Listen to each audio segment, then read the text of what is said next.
Students अस्सलाम वालेकुम। आज का हमारा टॉपिक है central dogma, chapter number 20 second year biology. Central dogma basically paper में आने वाला एक अहम क्वेश्चन है, जिसमें क्वेश्चन पूछता है examiner, right a note on central dogma and describe the process of central dogma. तो सबसे पहले इसकी डेफिनेशन में हमने क्या करना है जी, ऑल ऑर्गेनिज्म, तमाम जानदार जीन को रीड करने और जीन्स को एक्सप्रेस करने के लिए एक ही प्रोसेस को यूज करते हैं, और वो प्रोसेस क्या कहलाता है? सेंट्रल डॉग्मा कहलाता है। अब सेंट्रल मतलब बुनियादी, मेन, जिसके बगैर गुजारा ना हो। डॉग्मा क्या मतलब है? डॉग्मा का मतलब होता है सेट ऑफ प्रिंसिपल्स और रूल्स, प्रिंसिपल्स का या रूल्स का सेट। तो फिर हमने देखा यहां पर जीन की बात की है, जीन की रीडिंग और जीन की एक्सप्रेशन। जीन को पहले रीड करना, फिर उसको एक्सप्रेस करना कि वो किस में कन्वर्ट हो जाए, हमारी मीनिंगफुल इंफॉर्मेशन में कन्वर्ट हो जाए। अब जीन क्या है? Gene the sequence of nucleotide, nucleotide की ऐसी सीक्वेंस है जो डिटरमाइन करती है एक अमीनो एसिड की सीक्वेंस को ऑफ अ प्रोटीन। एक प्रोटीन में अमीनो एसिड की सीक्वेंस को, अमीनो एसिड को स्पेसिफाई करने वाली न्यूक्लियोटाइड की सीक्वेंस को हम क्या कहेंगे बच्चों? जीन कहेंगे। सिंपली अगर डिफाइन करें तो क्या करेंगे? Unit of inheritance located on chromosome. विरासत की इकाइयां, विरासती इकाइयां जो क्रोमोसोम पर मौजूद होती हैं उनको क्या कहते हैं? जीन्स कहते हैं, जो ट्रेट्स को, कैरेक्टर्स को एक जानदार से दूसरे जानदार में कन्वर्ट करती है, ट्रांसफर करती है। ये टर्म इंट्रोड्यूस किसने करवाई थी? This term central dogma introduced by famous scientist Francis Crick. Francis Crick ने इसको इंट्रोड्यूस करवाया था। अब जेनेटिक इंफॉर्मेशन जो कि डीएनए में होती है, ये थोड़ा बहुत इंट्रोडक्शन है सेंट्रल डॉग्मा का, कि जो इंफॉर्मेशन होती है किसमें? डीएनए में। डीएनए हमारा फाउंटेन हेड भी कहलाता है, यानी कि ये हमारा फाउंटेन हेड है।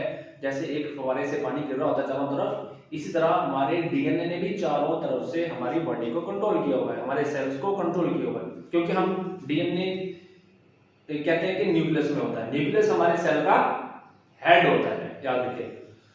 अब यही genetic information flow down to RNA. पहले इन जेनेटिक इंफॉर्मेशन को आरएनए में तब्दील किया जाता है, फिर वही आरएनए की इंफॉर्मेशन को कन्वर्ट कर दिया जाता है मीनिंगफुल कंपाउंड्स के अंदर, मॉलिक्यूल्स के अंदर, और वो मॉलिक्यूल्स क्या होते हैं? प्रोटीन्स होती हैं। ठीक है, आगे बढ़ते हैं।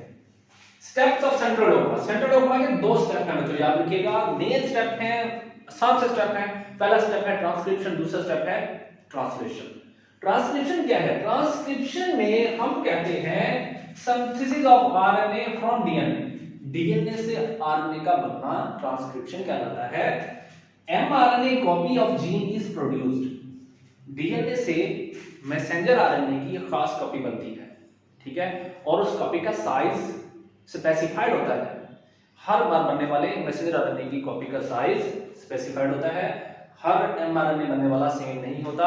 किस पर डिपेंड करता है? कि कितनी लेंथी प्रोटीन बनानी है, कितनी लेंथी प्रोटीन बनानी है, उस पर डिपेंड करता है कि एमआरएनए कितने साइज का बनना है। सपोज अगर एक एमआरएनए के अंदर कितने न्यूक्लियोटाइड है? 3000 न्यूक्लियोटाइड है, तो उसने कितने अमीनो एसिड वाली प्रोटीन बनानी है? जाके 1000 अमीनो एसिड वाली प्रोटीन बनानी है।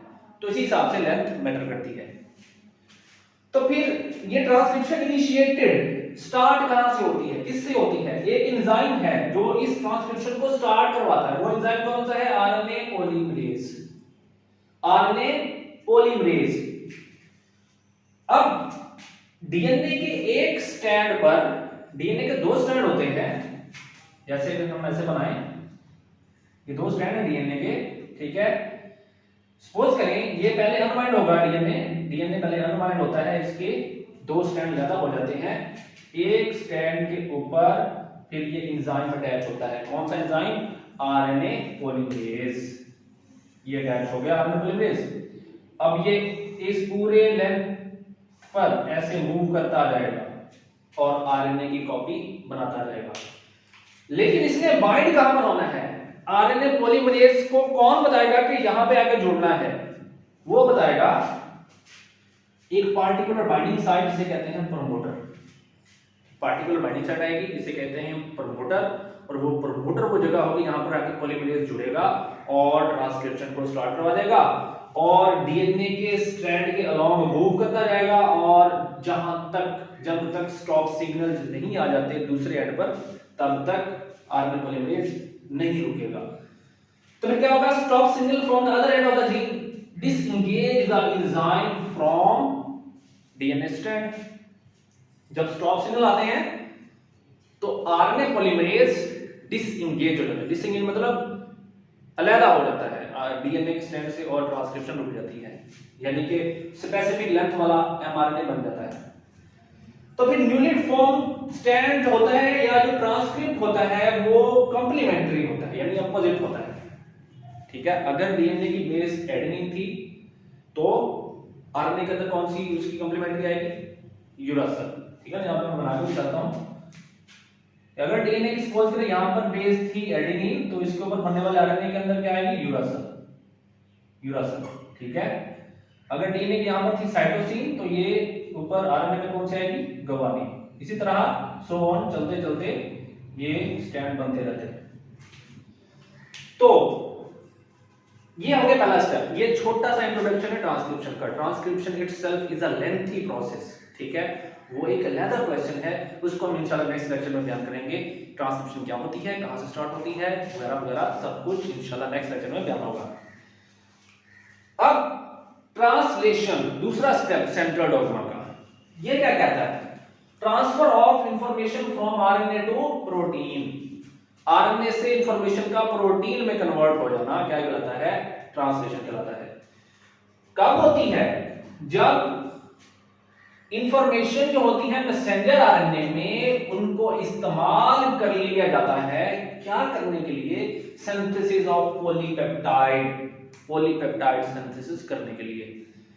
और ये पॉलीपेप्टाइड यानी प्रोटीन की सिंथेसिस, प्रोटीन की बड़ी बड़ी चेन्स को क्या कहते हैं, पॉलीपेप्टाइड चेन्स कहते हैं। कहां पर होती है, राइबोसोम पर। ठीक है, राइबोसोम और एमआरएनए मिलकर ये प्रोसेस स्टार्ट करवाते हैं। तो न्यूक्लियोटाइड सीक्वेंस ऑफ एमआरएनए की जो न्यूक्लियोटाइड सीक्वेंस है is translated into amino acid. Amino acid में उसको ट्रांसलेट कर लिया जाता है और फिर उसके मुताबिक पॉलीपेप्टाइड चेन बनती है। उसी सीक्वेंस के मुताबिक पॉलीपेप्टाइड चेन बनती है। और वो न्यूक्लियोटाइड की जो सीक्वेंस है वो दो टाइप के न्यूक्लियोटाइड की सीक्वेंस होती है, एक होता है कोडॉन, एक होता है एंटीकोडॉन। ठीक है, कोडॉन मैसेंजर आरएनए पर होते हैं, एंटीकोडॉन ट्रांसफर आरएनए पर होते हैं। ठीक है, टोटल कोडॉन्स की तादाद 64 है। ठीक है, तो सो हम कह देंगे 64 ही उसके एंटीकोडॉन हो जाएंगे। दोनों आरएनए बाइंड करते हैं तो एक अमीनो एसिड कोड होता है। ट्रांसलेशन इटसेल्फ एक लेंथी प्रोसेस है। ठीक है, जिसकी बकायदा हेडिंग्स हैं, बकायदा लेंथी है। इसको भी इंशाल्लाह हम नेक्स्ट लेक्चर में डिस्कस करेंगे। सेंट्रल डॉग्मा में इसको यहां तक ही बयान करना है, हमने ज्यादा एक्सप्लेन नहीं करना। ठीक है, तो देखें यहां पर ट्रांसलेशन खत्म हो गई क्योंकि हमने क्या किया, आरएनए इंफॉर्मेशंस को प्रोटीन में कोड कर लिया है। हमारे वो सारे जीन जो है जिनकी हमने रीडिंग भी कर ली, उनको एक्सप्रेस करके अपनी मीनिंगफुल प्रोडक्ट्स में चेंज कर लिया। डायग्राम में देखें, डीएनए है, पहला स्टेप है। डीएनए में क्या होगा, डीएनए में जो न्यूक्लियोटाइड बेसेस लगी हुई है, पॉलीन्यूक्लियोटाइड चेन है, दो स्ट्रैंड होते हैं। इसमें पहला स्टेप क्या होगा, ट्रांसक्रिप्शन, जिससे क्या बनेगा, आरएनए, ये single stranded RNA. DNA information are copied into RNA. ठीक है, आरएनए देखें मैंने बेसिस में लिखी हुई adenine, guanine, cytosine, uracil. RNA में यूरासिल होता है, थायमिन की जगह पर डीएनए की बजाय आरएनए में यूरासिल होता है। तो देखिए ये राइबोसोम जुड़े हुए हैं। राइबोसोम का एक बड़ा यूनिट होता है, एक छोटा यूनिट होता है। और राइबोसोम और आरएनए मिलकर क्या बनाते हैं, पॉलीसोम्स बनाते हैं। और पॉलीसोम्स जब फंक्शन कर रहे होते हैं तो प्रोटीन बन रही होती है। ये पॉलीसोम बने हुए हैं, बहुत सारे बनते हैं। पॉलीसोम से फिर वो जो प्रोटीन बनती हैं वो प्राइमरी स्ट्रक्चर से सेकेंडरी में, फिर टर्शियरी में, क्वार्टरनरी में चेंज हो जाती है। और ये फिर दूसरा स्टेप आता है एमआरएनए से इंफॉर्मेशन का कॉपी हो जाना, किसमें, प्रोटीन।